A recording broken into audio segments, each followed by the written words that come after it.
Give me a minute, Ashoka.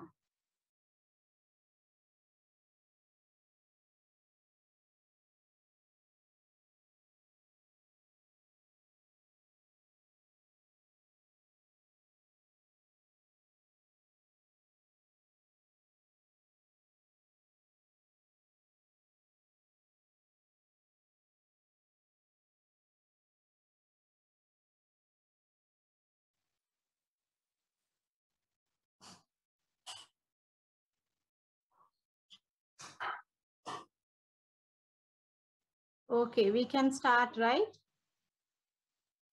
Right, okay. Thiruvan Saranai.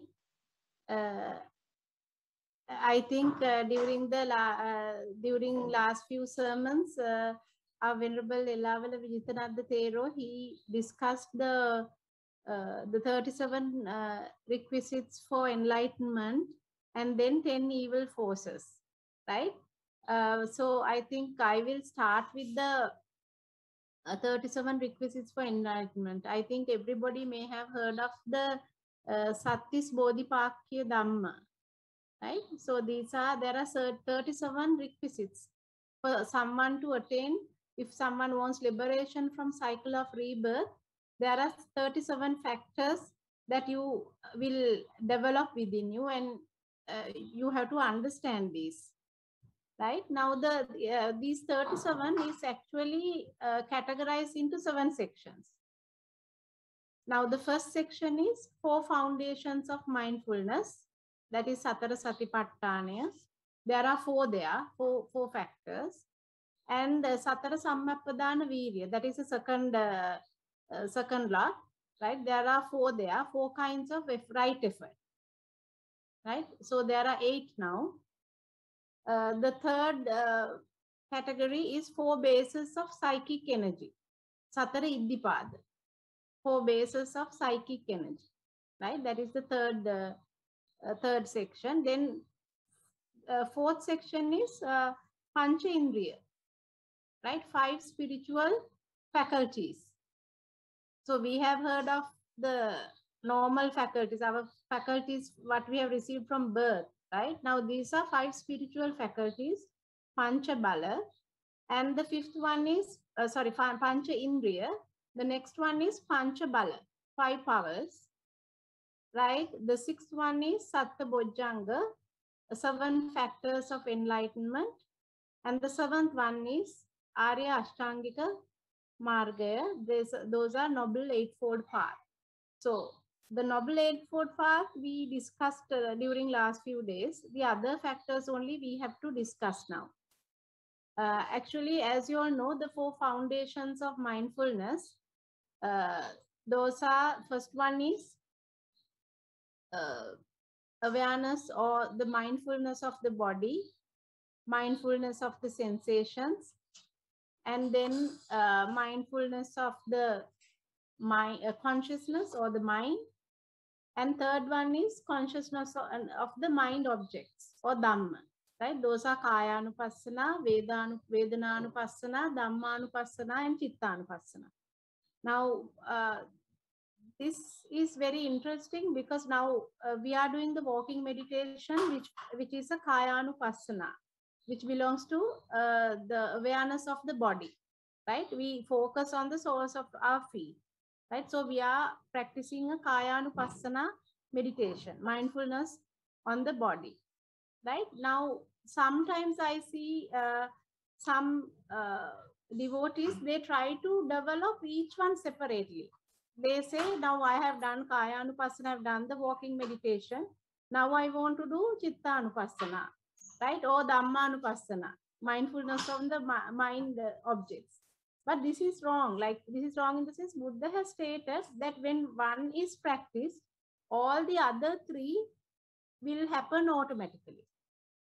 Right now, because you will experience this in time to come, you will experience this, right? There are the first you practice the mindfulness of the body, and then there will come a time, there are a lot of sensations in the body, right? Lot of different sensations. There could be pains, good and bad, right? There will be pleasant feelings, There'll be uncomfortable feelings, right? So I think many have experienced that as well. And some, like, so after some time, like, one after the other, you might feel these things over and over again. So you don't have to practice each one separately.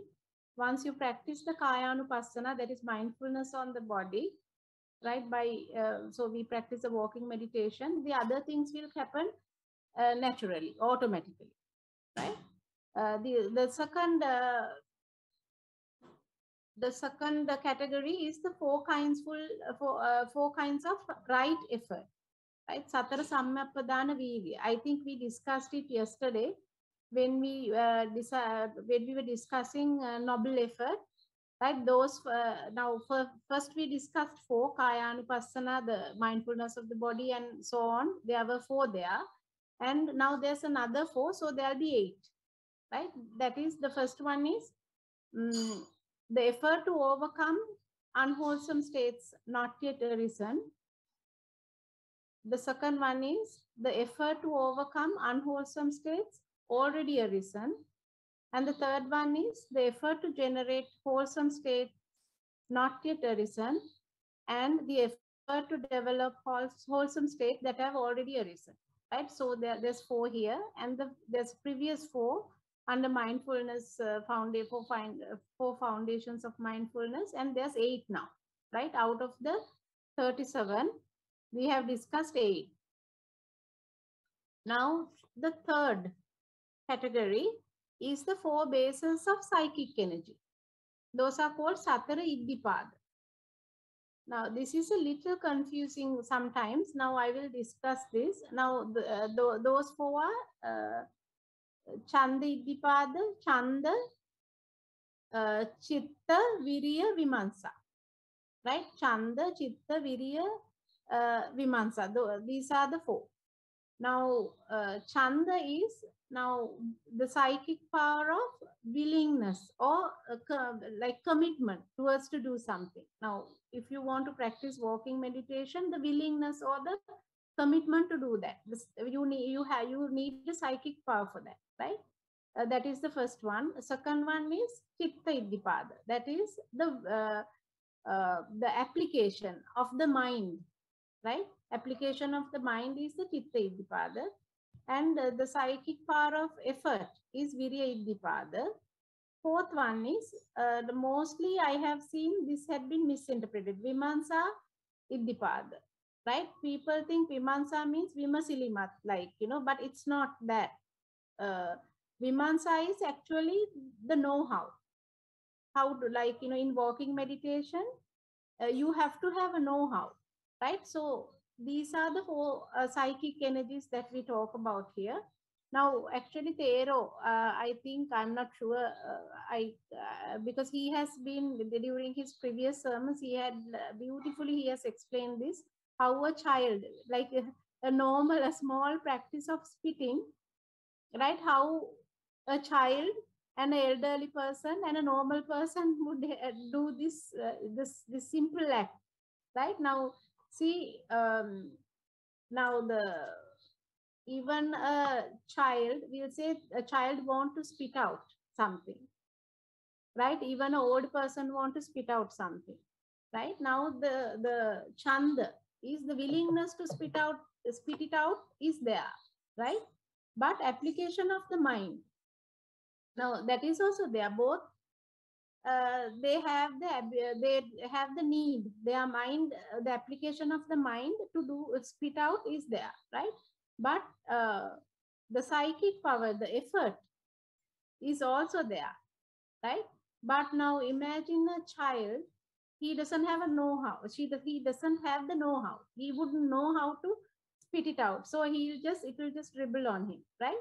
So likewise, now when you practice the walking meditation, you need for all these 4, right? You need the commitment to do that, and the application of the mind, and the effort, and practical know-how, right? So when these 4 is accomplished, one says, like, you now, once this 4 is accomplished, 12 factors have been completed, right? Out of the 37 factors, 12 are complete. Now, actually, now it's very important, because if a person do the meditation correctly, in the sense, the moment you try to focus on the soles of your feet and you feel that you are advancing or developing the meditation, which means you don't have to go back and analyze, these 12 factors have been completed by you, right? You have so you have like developed these 12 factors, right? That is 4 foundations of mindfulness, right? And the second one is the 4 kinds of right effort, and the 4 bases of psychic energy, right? So these 12 had been completed when you uh, understand how to do the practice of walking meditation properly, right? So now the other things, now there are 25 left, right? Now we have discussed only 12. There's 25 left. These 25, you don't have to do anything. These are kind of the, it comes to your own experience due to the first 12, right? The balance requisites will come automatically because of the first 12. So it's very interesting because of that.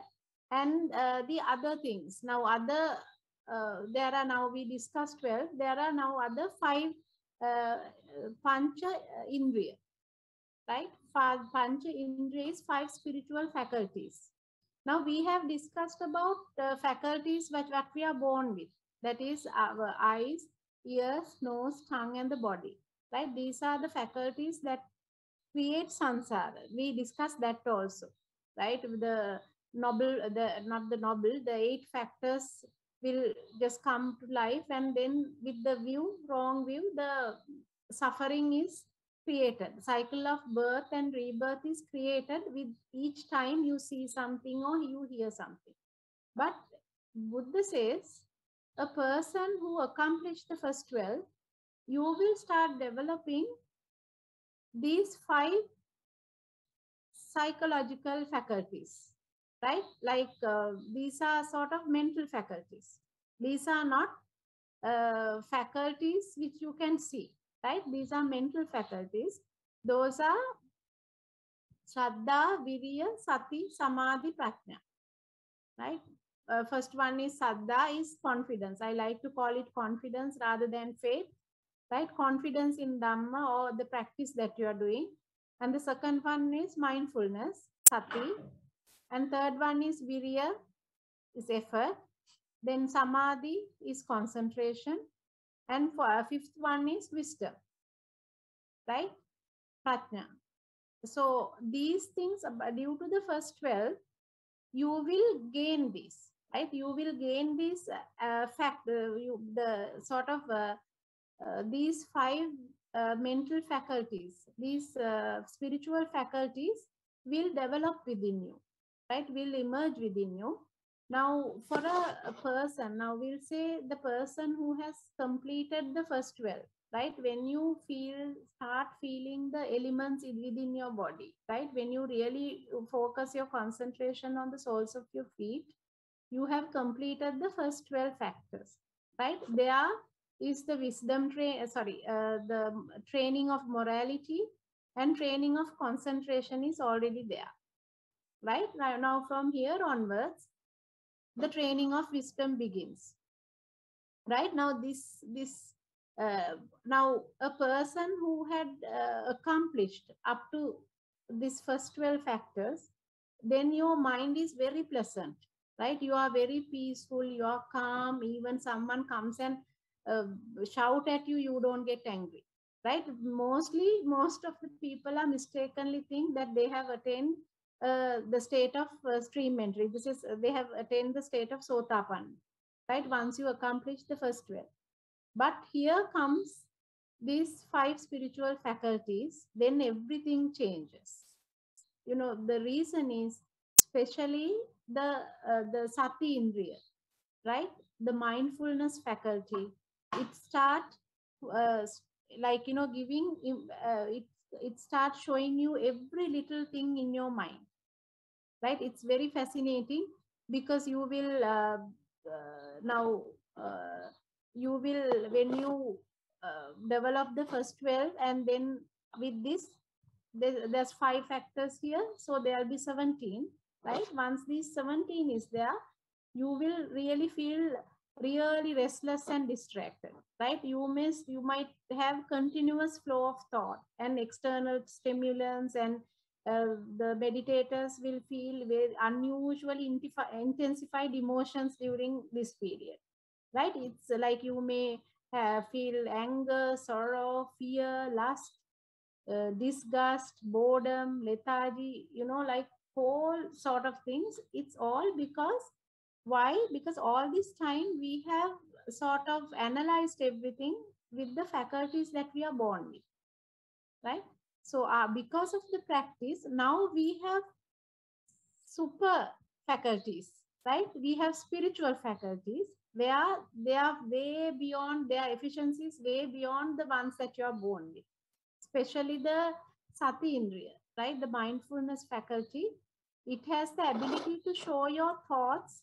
Like now you think earlier with your mind, right? With your mind, you thought you have only few thoughts here and there. But when the mindfulness faculty develops, you are going to see a whole lot of thoughts that you have never seen before, right? Even the small little anger, it's going to show you as if you are put onto a like microscope, right? It's going to give you a microscopic view of all your thoughts and emotions and everything.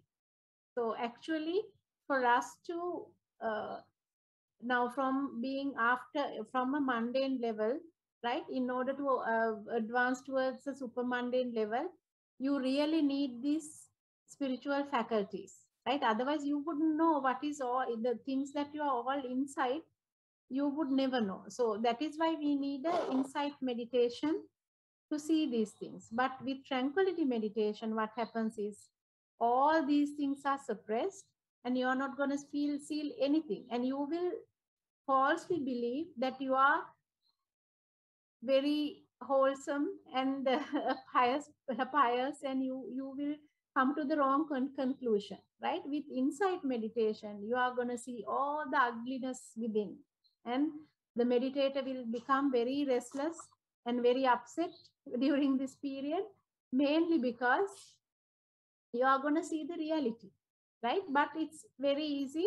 There's nothing to worry. Only thing is, now after this state, you must work with a meditation master, right? You must closely connect. I think any of you all you want, I will give. I think Ashoka has Thero's contact number. You all can contact him. Because at this time you have to increase your walking meditation, right? Even the pace has to increase, and you have to engage in physical activities. And I heard Thero telling these things during the Q&A session, right? So you have to engage in vigorous activity, and then these things gonna pass by, right? So the moment it comes, you will realize, and you engage in a physical activity, and it will disappear, right? So it's so after some time, when you keep on whatever the emotions that you feel, the intensified emotions that feel, the anger, the sadness, whatever it is, it will pass by, and after some time the next lot happens, right? That is baladhamma, right? 5 powers. What happens is the same thing: shraddha, virya, sati, samadhi, prajna. The spiritual the 5 spiritual faculties will become powers, right? Because the thing is, what happens is, you will see your anger, but you will not be bothered by it. You will see your sorrow, but you will not be sad. You will know that you have sorrowful thoughts, but you will not be bothered by it. That's why they are called 5 powers, right? The same thing, we call it bala, right? Shraddha in the sense the confidence, right? It becomes a power. The faculty of confidence become a power, right? Then mindfulness faculty become a mindfulness power. Then mindfulness, effort, the faculty of effort become become a power. right? Then concentration and wisdom, both the faculties will become power, right? So then what happens is you will not be bothered. So when these faculties develop, these spiritual faculties develop, like you might feel even especially the faculty of confidence, in the sense shraddha, the faith or whatever, like, you know, you have sometimes you may have been engaged in you know, offerings, making offerings in the morning, you know, the food, all gilampasa and things like that in the morning, and you may have been praying morning and evening. So these things you may not feel like doing for some time, for a little period. So that doesn't mean, so most of the people, they misunderstand, thinking that their meditation they have deteriorated in their meditation, but it's not so. That is an advancement in meditation, because you are going to see reality, right? You are going to see the real you will see with when you progress in meditation, and these are going to pass off. And then after these 5 powers, you will see 7 enlightenment factors, right? You may have heard Satta Bojjanga. So when you advance up to this stage, now Satta Bojjanga, let me explain. That is Sati. Sati is mindfulness. Then Dhamma Vichaya. Dhamma Vichaya is insight or wisdom without sense of self. Now this is very interesting. Now see, now Sati Indriya, in the sense the mindfulness faculty became mindfulness power, right? Then mindfulness power became mindfulness Bojjanga, right? So now it has become enlightened fact as well. The mindfulness has progressed as it is, but prajna, wisdom, prajna, the faculty has become power, wisdom has become power. But when at the 3rd stage, as the enlightenment factor, it has changed to Dhamma Vichaya. It is because it is in wisdom, true wisdom, but it is without sense of self, right? So this is where you are going to understand, little by little you will experience the things that you are doing with the notion of self, and you will realize how the deterioration of notion of self within you, right? That is why Buddha has categorized here as Dhamma Vichaya Bojjanga, because he has given a different name. The prajna is no more there. The wisdom had been progress right throughout, but had stopped at that stage, and this had become Dhamma Vichaya because it's the notion of self is not there, right? Then the 4th one, Virya, the effort, Bojjanga, the enlightened factor of effort is there. Then Preeti, the joy or the pleasantness of the mind, right? That is there, the 4th one. The 5th one is Patsaddi Bojjanga, that is the pleasantness in the body. Pleasantness, the previous one was pleasant joy in the mind, right? It could be described as a joy, and then pleasantness in the body, and concentration. It's still there. The enlightenment factor of concentration is there. The 7th one is equanimity, Upekka Bojjanga. Now, so when you come to this stage, only you will, after this stage only, you will, in the state of now, actually the state of equilibrium, and that is the closest state of mind that will come to the right view, right? What we call Sammaditthi, right? Sammaditthi is very close to the state of Upekka Sambojjanga, Upekka Sambojjanga, right? So these are the little description of the 37 enlightenment factors, right? Now, so now these are really what are conducive to our meditation and for the enlightenment of for enlightenment, right? So there are 10 other factors that these are called 10 evil forces, right? Mara Dharma. These are working against our against the liberation of liberation of samsara, right? Liberation from cycle of samsara. These are working against our path, right? These are called Mara Dhamma.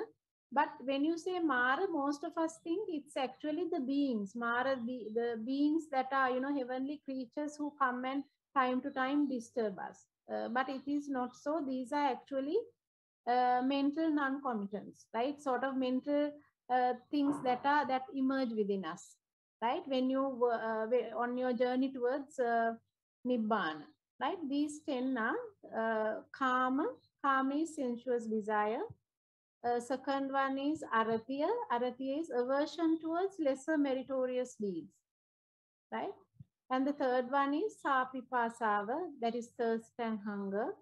Fourth one is parayeshana trushnava. Fourth one is desire for experimenting. Fifth one is tina midda. I think we all know this. Desire for experiment. Sloth and torpor. And sixth one is baya, fear. Seventh is sakha, doubt. And eighth is stubbornness, makubhava, right? Or inflexibility, makubhava. So that means you want to strongly believe in what you want to believe without regardless of your teacher's guiding. And the ninth one is labha satkara kirti prasamsa. So that can be described as favors, fame and praise. Right? 10th one is anun pahat kota taman usas kara kota salakima. That is low regard for others and high regard for self. So these are the 10 evil forces, but a novice meditator will actually face the first 5, right? The balance 5, the second half would be only faced by a very experienced meditator. Now, the first one is sensuous desire, kama, right? Those are actually like, your attention is being diverted by the matters deriving from these 5 faculties, our eyes, ears, nose, tongue, and body, right? So even like I spoke to explain to you yesterday when we discussed 5 hindrances, right? The first one is kama chanda. This is also little similar to that. Kama, where, it could be even a statue of Buddha, it could be a flower, it could be a cool breeze upon your skin, anything like that. So if you are distracted by, if you now while you are meditating, if you are distracted by this, then you say you are sort of disturbed by the first mara, that is kama. Right? The second mara is aratya, that aversion towards higher meritorious deeds. Now there's a confusion here. Now, so for us, even chanting Pirit and offering, making offerings and, having Bodhi Puja, these are all meritorious deeds. But you have to understand there are, lesser and higher meritorious deeds. Now, generally, chanting Pirit and Bodhi, Bodhi Puja, things like that are considered lower meritorious deeds than making offerings to priests and making offerings even to humans, right? So so those are of higher meritorious deeds. Now a person who wants to offer something tomorrow, right, to a priest, and if that person decides, no, I'm going to sit home and chant Pirit or go and do a Bodhi Puja, then of course it's Aratya, right? Now again, there could be someone who wants to contemplate on the noble qualities of Buddha, right? So Buddha Guna Bhavana or something like that, or contemplate on the foulness of the body, Asubha Bhavana. Someone may want to do this, but again, they might decide, no, I'm not going to do this meditation because it's tranquility meditation. I'm going to offer some dana, right? I'm going to make some offerings to some praise. But here, then again, these offerings have become lesser meritorious than the tranquility meditation, right? Then again, it's arati. Now, a person who's engaged in insight meditation, that is considered as the highest form of highest form of meritorious deed, right? Insight meditation. So a person who's doing the walking meditation, all of a sudden thinks, no, this is the time to, light the lamp, or this is the time to go and do my metta meditation. If you stop that, that means you are being disturbed by aratya, the second mara, right? Aversion towards higher meritorious deeds, right? That is a second mara. The third is thirst and hunger, right? That is normal thirst and hunger felt by a human. And the fourth is desire for experimenting, Pareshana Trushnava, right? This is actually, it is the thing that disturbed even me at the very beginning. I used to, this is actually all of us, though we intentionally or not, we always try to, sort of, it's not actually, it's described as suspicion of accuracy of meditation or comparing it with knowledge gained previously, right? The continuous suspicion of accuracy of meditation that you are doing. So that is called Pareshana Trushnava, or comparing with the previous knowledge gain, right? So that is what I was even having. I think all of us go through this, but you have to understand that is the fourth Mara, right? The fifth one is sloth and torpor, Tina Midda. Now, the funny thing about these evil forces is, now one who is affected by karma or the sensuous desires will not be disturbed by aratya, in the sense aversion towards the higher meritorious deeds or thirst and hunger, right? So imagine when we are watching a movie, a very interesting movie, would we ever think of food and thirst? We will forget, right? So it's like this. Even this Maradhamma, for a meditator, like for a novice meditator, these five are very important for you to understand, right? Because now when the first Mara comes and disturb you, the all four will not disturb, right? So if you are not affected by the first sensuous desire or aversion towards higher meritorious deed, then comes thirst and hunger, right? Then you might wonder, do I need to drink some water, right? Am I hungry? Is it lunchtime yet, right? So these thoughts will come, right? Now imagine if one is not even bothered by this, right? Then he will have desire for experimentation, right? Pareshana Trushnava. So you will wonder, if you are not hungry, you are not having aratya, like you, that means you don't have aversion towards the higher meritorious deed, you want to do the walking meditation, but all of a sudden wonder, so what about that priest whom told me about this walking meditation not being a proper meditation technique? Those things will come, right? And how can you achieve higher state of meditation with your eyes open?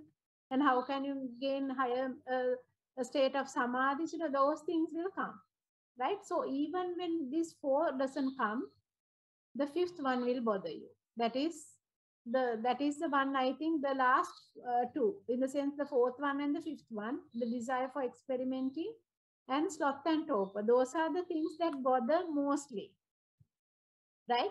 So now imagine there are five of us. One is, now we'll see which one is worst, right?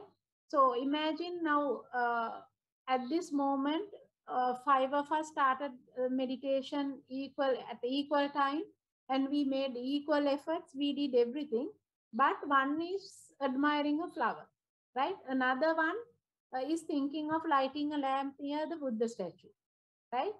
That is third Mara. One is with the first Mara, admiring a flower. Second one, or not even admiring a flower, maybe reading a notice, like Thero said, right? Even I have done that also. In this halls, like, you see so many notices, you never bother about it. But when you start walking meditation, all of a sudden you are interested in all the unwanted things, right? So the first one is now one person is reading in the sense looking at a flower, that is karma, in the sense sensuous desire. The second Mara, aversion towards higher meritorious deed. Another one wants to light a lamp near the Buddha statue. The third one is feeling a little hungry, right? The fourth person is wondering whether this meditation is correct, or maybe he's wondering whether his foot is actually, whether he's really focusing on the soles of the feet, things like that. And the fifth one is really, really drowsy, right? Wants to go sit and doze off somewhere. Now imagine who has advanced in meditation at this moment, right? Who has advanced in meditation? The one who feels sleepy. You know why? Because the person who's sleepy has conquered four other evil forces. So because of that, the one who feels sleepy has conquered the other four Mara. Right? So when you actually discuss these evil forces, the first five, if you conquer these first five evil forces, it is said that you have completed morality and concentration training. Right? Morality and concentration trainings are complete if you conquer these first five. Right? So generally, these first five are the only five that are that bother a novice meditator, right?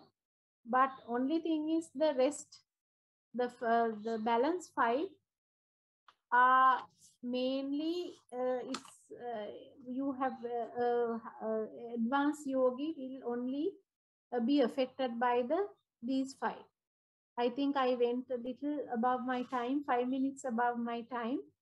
And actually now another thing I have to remind you, the person who conquers the first five evil forces, just like I said, the one who has when talking about requisites for enlightenment, 37 out of 37, one who complete 12, and the one who overcome five evil forces will mistakenly think that they have attained the state of Sotapanna, because the mind becomes very pure and peaceful, and you have a very pleasant, the body and mind will be very pleasant. The mind will be very joyful and the body is very pleasant.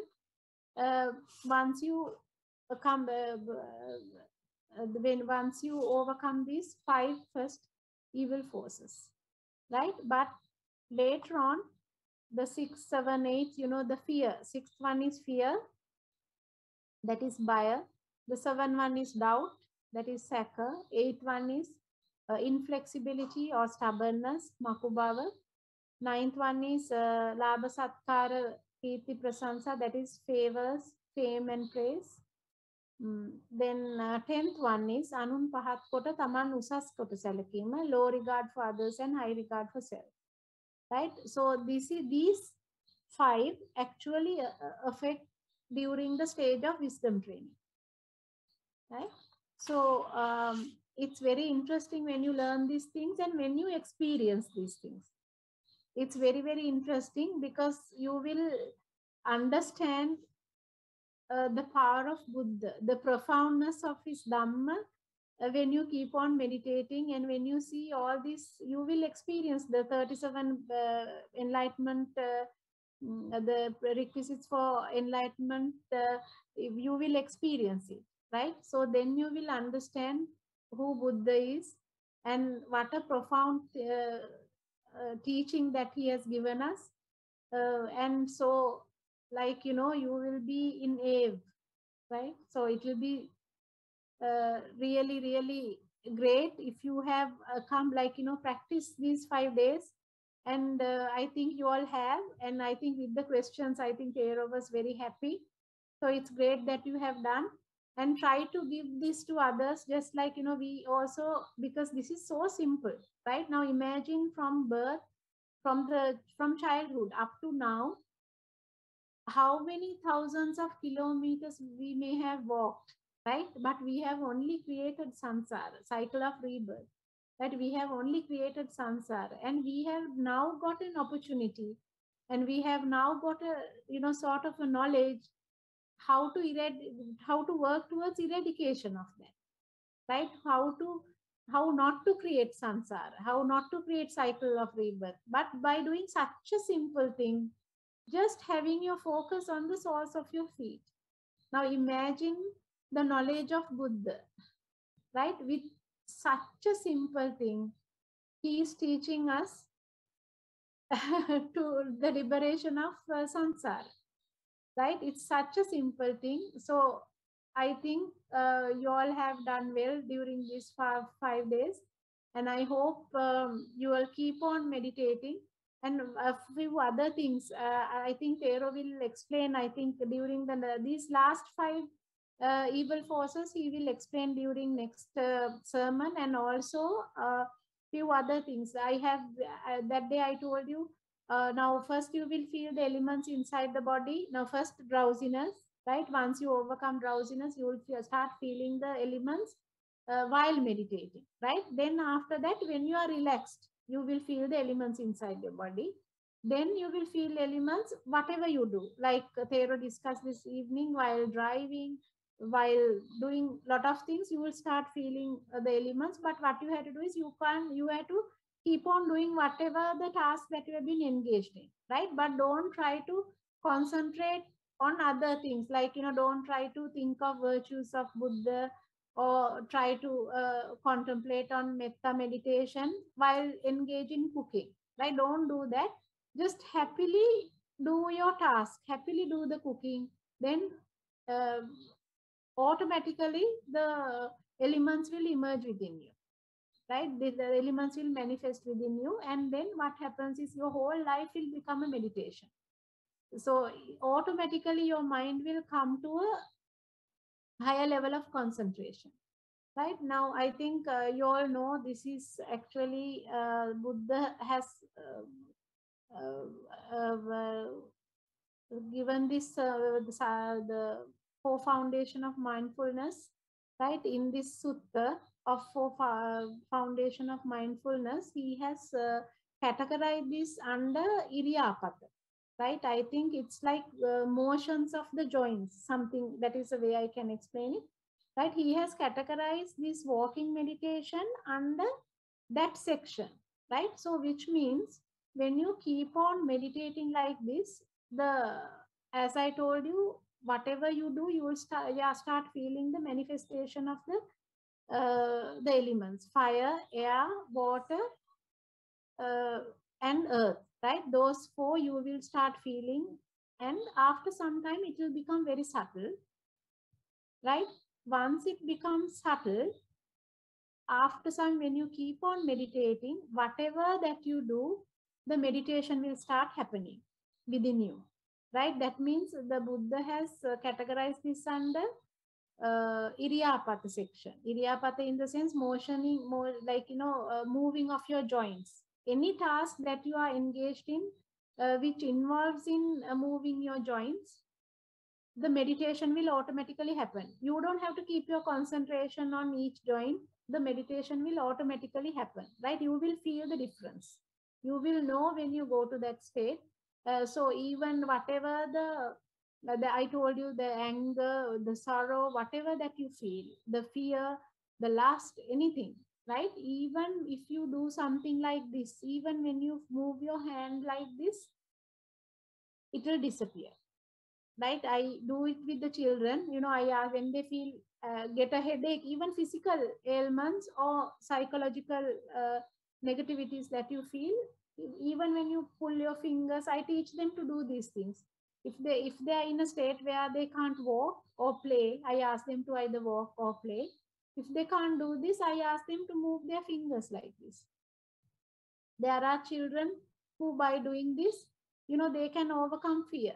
I think there's one girl in Melbourne, she said that before a competition, she had felt really scared. She had got really agitated. Then she had remembered the meditation object, the directive that we have given to do this, right? So, but the only thing is you have to be experiencing these manifestations in the body for some time. Then automatically, because it's easier for children, as you all know, for us it takes some time. So after some time, even when you do this, the meditation will happen. So that's the great thing and the beautiful thing about this meditation, insight meditation, right? Okay, then. So I have taken a bit of time. So I'm really happy that you all have done your part well. So I think all the effort of Thero, and Ashoka, all the effort is now actually, it's great because you have taken benefit from it. Okay, then. Thank you to sharing. Theruwan Saranai. You have Theruwan Saranai.